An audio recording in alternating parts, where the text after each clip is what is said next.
다음은 박성준 의원님 질의해 주시겠습니다. 네, 박성준 의원입니다. 그 권순정 지청장님 좀 앞으로 나와주시겠습니까?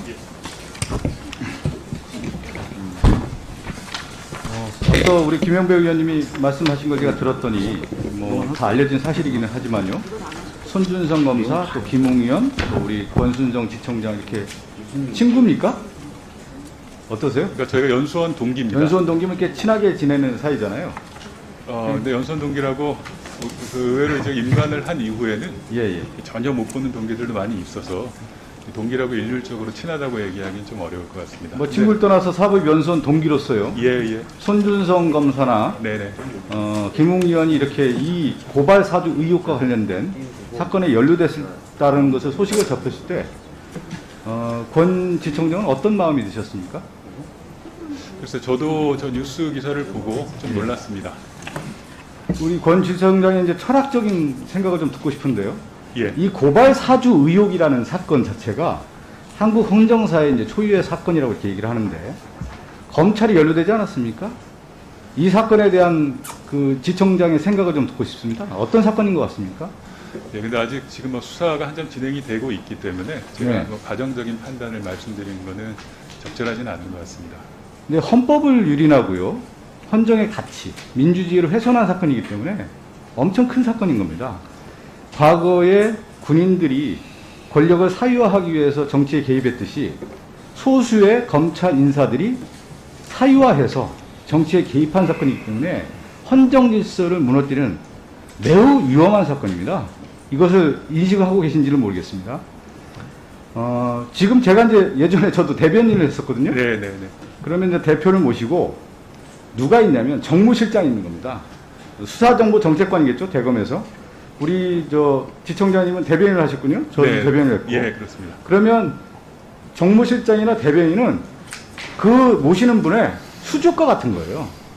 그래서 매우 중요한 자리죠. 그래서 앞서 그 얘기를 하더군요. 보고 얘기를 하는데 이런 권력기관 안에서 이 조직에서 보고라는 의미는 어떤 의미일까요? 기본적으로는 우리 기관장이 예. 그 정확한 판단을 할 수 있도록 저희가 보좌하는 그런 기능이라고 생각합니다. 이건 더 나아가서 보고의 의미는 어떤 의미냐면 국가기관 같은 경우는 국가의 안전, 국민의 생명과 연관되기 때문에 그 옆에 있는 정무실장이나 대변인은 정확한 보고를 해야 되는 겁니다. 그래서 이런 권력기관에서는 보고에서 시작해서 보고에 끝난다. 이렇게 얘기를 하고 있습니다. 대변인 그걸 알고 계십니까? 예, 저도 동감합니다. 자, 그럼 표를 하나 좀 띄워주시기 바라겠습니다. 지금 보면 이 고발사주 의혹과 관련된 사건의 일련의 과정을 보면요. 3월 31일부터 시작을 해서 오랫동안 이제 지속된 사건인데 2020년 7월 29일까지 이제 되는데 공교롭게도요. 그 권 지청장님이 계속 거론이 됩니다. 저기에. 3월 31일 날도 이름이 들어가 있고요. 53회.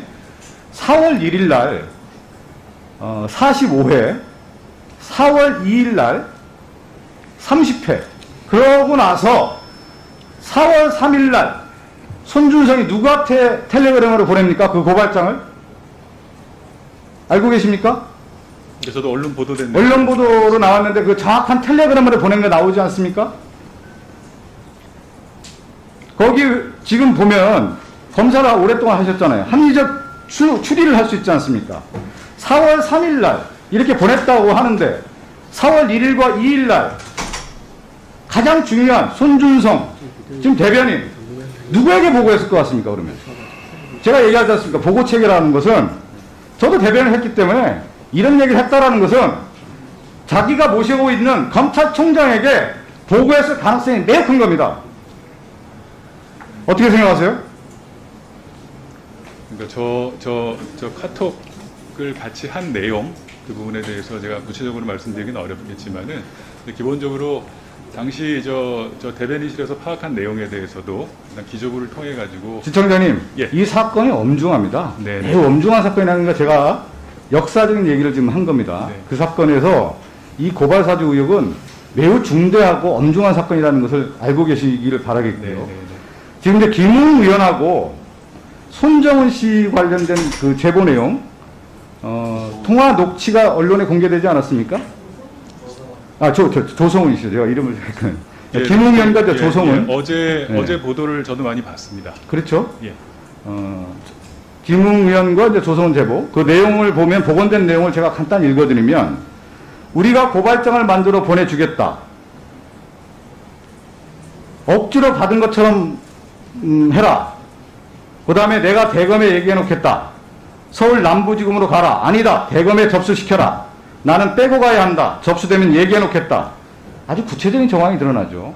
그러면 제가 또 한번 얘기를 드리면, 이 사건 자체가 쭉 보면요, 연결고리상으로 보면 손준성 검사가 보내요, 김웅 의원에게.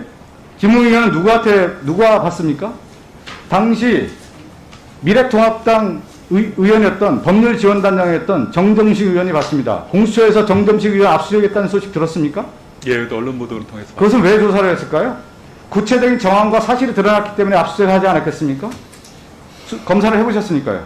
검사를 하고 있으니까요. 예, 뭐 압수수색을 할 필요성에 대해서 법원에서 그렇죠. 인지를 했기 때문에. 거라고 생각합니다. 정점식 의원 지원단장은 누구에게? 미래통합당 당무감사실장에게. 그리고 그 당무감사실장은 실무적인 조 변호사에게. 조 변호사는 국민의힘 법률자문위원이었습니다. 그것이 언제 접수가 되죠? 4개월 뒤인 8월에 접수가 되고, 그 손준성이 보냈던 고발장 내용과 국민의힘에서 접수했던 그 고발장의 내용이 어떻습니까? 토시 몇 개 빼놓고는 다 같습니다. 그래서 매우 중요한 엄중한 사건입니다. 이 사건 자체가 드러났을 경우에는 상당히 큰 파급 효과가 있다. 이렇게 좀 말씀을 드리고 싶고요. 이 사건과 관련돼서 제가 정점식 의원에 대한 얘기를 좀 들어봤습니다. 저도 취재를 해서. 네. 윤석열 총장을 모시고 있었으니까 제가 기간을 보니까요.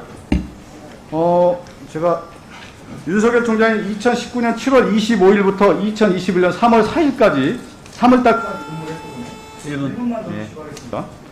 손준성 검사는 2020년 2월부터 9일까지 수사정보정책관, 21년 7월까지 수사정보 담당관, 이 권순정 지청장은 대변인으로서 2019년 8월부터 2020년 9월까지 일했더군요. 네. 맞습니까? 예, 맞습니다. 그러면 윤석열 총장이, 저도 보면 대표를 모시고 있을 때 누구를 만나는지 잘 압니다. 잘 알고 있죠? 보통 누구 대체적으로 좀 알죠. 만나는지를. 예, 근데 저희도 왜 그러냐면 수족과 같기 때문에 서로 정보 공유하고 그게 아는 게 당연한 겁니다. 제가 얘기했지 않습니까? 보고에서 시작해서 보고로 끝나는 자리가 정무실장 대변인이었다면 수사정보 정책관 대변인인 자리입니다. 보면 정점식 의원과 윤석열 총장이 어떤 사이입니까? 그래서 같이 매우 가까운 사이로 알려져 있더군요. 술도 자주 먹고요. 알고 있었습니까? 예, 그건 저는 몰랐습니다. 이러한 정황을 볼 때요, 손준성 검사, 그 다음에 시간이 좀 다 돼서 권순정 지청장님, 이 사건에 대한 엄중함을 알고요, 이 수사 상황에 대해서 이걸 검사로서 뿐만 아니라 국가 공무원으로서 한 개인으로서 이 사건을 아주 엄중하게 받아들이라는 말씀 좀 드리겠습니다.